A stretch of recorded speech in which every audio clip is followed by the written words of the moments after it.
Hello my dear friends, Nandini study point में आप सभी का स्वागत है। फ्रेंड्स, आज का जो टॉपिक है वो मैंने पीडियाट्रिक सब्जेक्ट से लिया है, क्योंकि मेरे पास कई ऐसे सारे कमेंट आए थे कि पीडियाट्रिक पे भी कुछ टॉपिक्स दीजिए। तो मैंने सोचा कि स्टार्टिंग ही करते हैं, तो पीडियाट्रिक्स के इमीडिएटली न्यूबॉर्न केयर के ऊपर आज का वीडियो होना चाहिए। तो बेसिकली आज का जो टॉपिक है वो इमीडिएट न्यूबॉर्न केयर के ऊपर है, यानी कि जब न्यूबॉर्न बेबी डिलीवर होता है तो सबसे ज़्यादा एक कंडीशन देखी जाती है किसकी, RDS की। RDS का फुल फॉर्म होता है रिस्पिरेटरी डिस्ट्रेस सिंड्रोम। बहुत सारे लोगों ने सुना होगा कि बेबी में RDS है। हम मेडिकल टर्म में ना बात करें तो हम बोल देते हैं कि बच्चे को सांस लेने में दिक्कत हो रही है, इसीलिए उसको ऑक्सीजन पे रखा गया है या ऑक्सीजन हुड में रखा गया है, NICU में रखा गया है।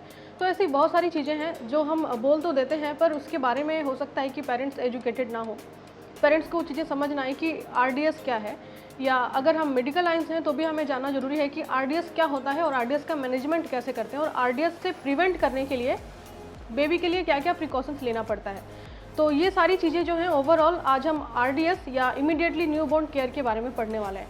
तो वैसे तो इमीडिएटली न्यूबॉर्न केयर की अगर हम बात करें तो टॉपिक बहुत ज़्यादा बड़ा होता है, क्योंकि अगर हम एक एक केयर की बात करेंगे तो वो आज के टॉपिक में, आज की वीडियो में कवर कर पाना तो मुश्किल होगा। तो मैं सिर्फ आपको RDS का एक्सप्लेन करने वाली हूँ, ठीक है। तो बढ़ते हैं अपने टॉपिक की ओर। उसके पहले ये कि अगर आप मेरे चैनल पे नए हैं, जल्दी से आप मेरे चैनल को सब्सक्राइब कर लें, जिससे कि डेली के आने वाले नोटिफिकेशन आपको मिले और आप मेरी वीडियो को वॉच कर पाओ। तो हम जानते हैं कि इमीडिएटली न्यूबॉर्न केयर क्या होता है।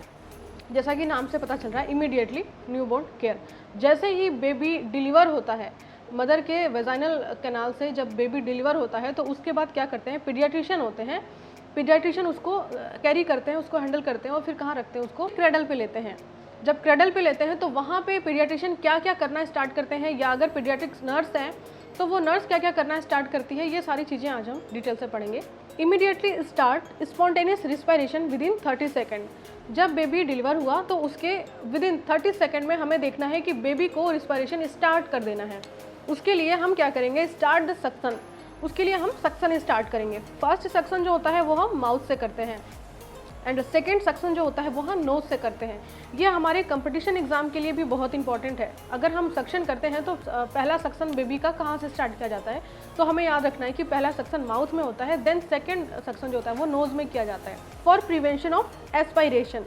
एस्पायरेशन क्या होता है, अगर कोई भी म्यूकस है या इन केस कभी म्यूकोनियम है बेबी के माउथ के अंदर या नोज में कोई ऐसा म्यूकस है, तो बेबी क्या करेगा, उससे एस्पायरेट कर लेगा। अगर उसे एस्पायरेट कर लेगा मतलब निगल जाएगा, तो कहीं ना कहीं उसका जो रिस्पिरेटरी ट्रैक है वो क्या करेगा, वो ब्लॉक हो जाएगा।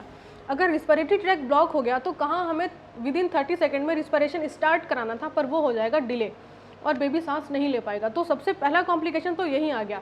तो हमें इस कॉम्प्लिकेशन से प्रिवेंट करने के लिए सबसे फर्स्ट चीज़ ये करनी है कि जैसे ही बेबी को कैरी करते हैं, जो पीडियाट्रिक नर्स है या पीडियाट्रिशियन है, वो जब बेबी को कैरी करते हैं तो सबसे पहले सक्शन स्टार्ट करते हैं। पहला सक्शन होता है माउथ से, देन सेकंड होता है नोज से। अगर एग्जाम में पूछे कि सक्शन क्यों करते हैं, तो प्रिवेंशन किसके लिए होता है, एस्पायरेशन के लिए।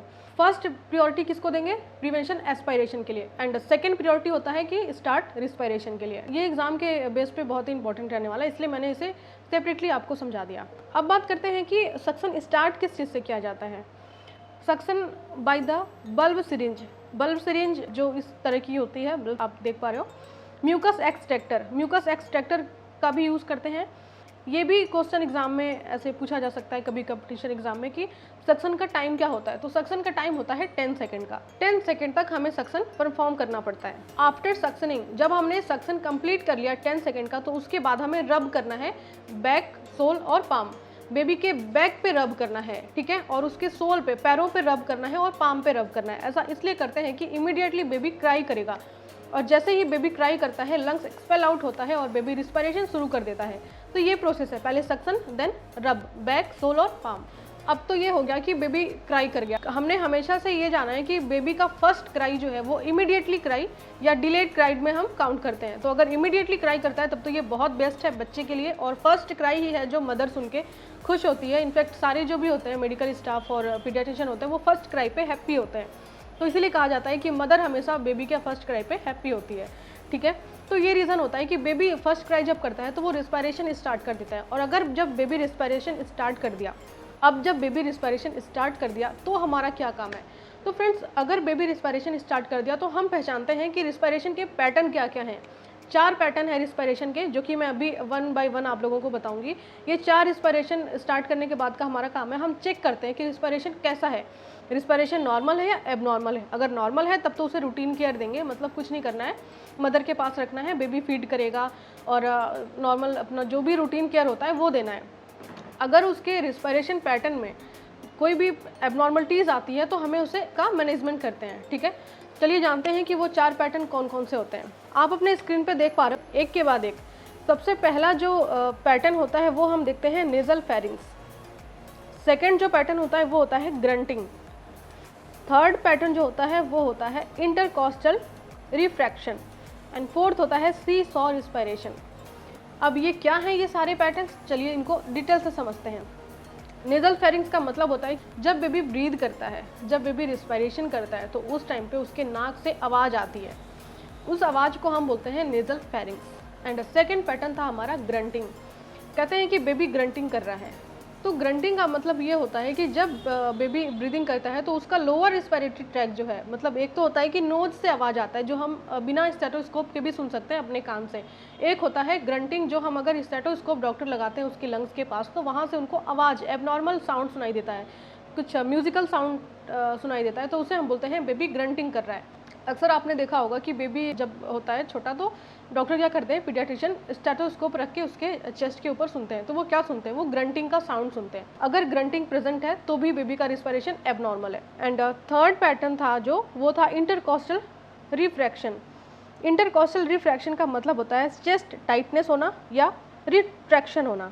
एंड फोर्थ होता है सी शॉ रिस्पायरेशन। सी शॉ रिस्पायरेशन का मतलब होता है चेस्ट और एब्डोमेन के बीच में अपोजिट पैटर्न का शो होना। सी शॉ मतलब होता है हमारा जो समुद्र में जो लहरें आती हैं वो कैसे आती हैं, कुछ इस तरह की लहरें आती हैं, ठीक है। मतलब एक बार पीक पे जाना, एक बार लो, फिर एक बार पीक पे, एक बार लो। ये होता है हमारे समुद्र में लहरों का एक तरीके से वेव बनना। तो वैसे ही जब चेस्ट अप होगा तो एब्डोमेन डाउन होगा, और जब एब्डोमेन अप होगा तो चेस्ट डाउन होगा। तो जस्ट इस तरीके का वेव जो चेस्ट और एब्डोमेन के बीच बन रहा है उसे हम बोलते हैं सी शॉ रिस्पायरेशन। तो फ्रेंड्स ये चारों पैटर्न अगर बेबी के रिस्पायरेशन के बाद हमें दिखाई देता है तो हमें ये समझना है कि बेबी को आरडीएस है, आरडीएस प्रेजेंट है। तो इसका मतलब ये है कि बेबी में ये सारे पैटर्न्स चेक किया और चेक करने के बाद ये सारे पैटर्न में से कुछ भी एक प्रेजेंट है, लाइक जो भी मैंने बताया nasal flarings, grunting, intercostal retraction and seesaw respiration, इनमें से कोई भी अगर प्रेजेंट है तो इसका मतलब बेबी में रिस्पायरेटरी डिस्ट्रेस सिंड्रोम प्रेजेंट है और हमें इमीडिएटली रिस्पायरेटरी डिस्ट्रेस सिंड्रोम का मैनेजमेंट करना चाहिए, उसे ड्रग देनी चाहिए जिससे कि बेबी नॉर्मल हो पाए। अगर इन चारों में से कुछ भी प्रेजेंट नहीं है तो मतलब आपका बेबी हेल्दी है। तो ये तो थी बात कि हमें पहचानना कैसे है रिस्पायरेटरी डिस्ट्रेस सिंड्रोम है या नहीं है, आरडीएस है या नहीं है। अगर आरडीएस है तो हम क्या मैनेजमेंट करते हैं, आइए अब इसके बारे में डिस्कस करते हैं। सबसे पहले है आरडीएस मैनेजमेंट। एक होता है मेडिकल मैनेजमेंट और एक होता है सक्शनिंग। हम हमेशा आरडीएस को दो तरीके से ट्रीट करते हैं।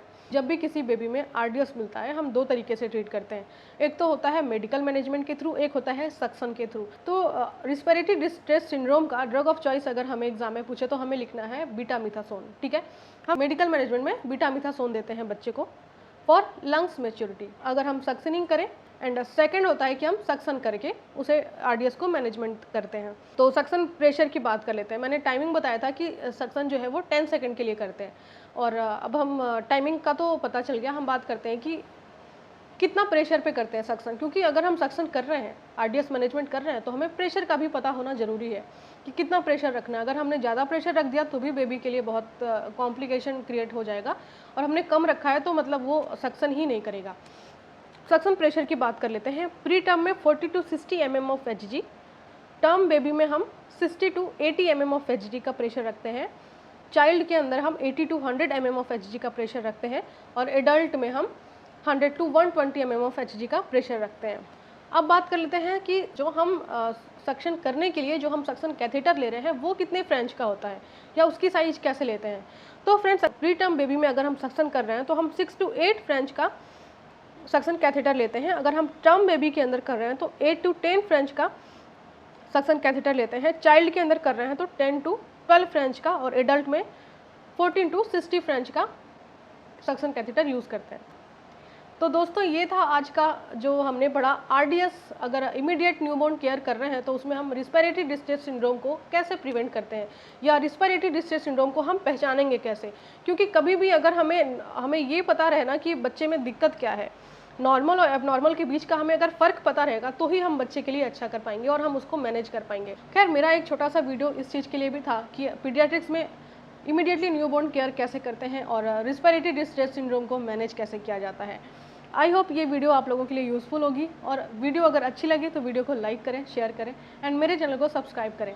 फ्रेंड्स, हमेशा ऐसे ही इन्फॉर्मेटिव वीडियो आप तक पहुंचाती रहूँगी। तो फ्रेंड्स, मिलते हैं फिर नेक्स्ट इन्फॉर्मेटिव वीडियोज़ के साथ। अभी के लिए बाय बाय, टेक केयर।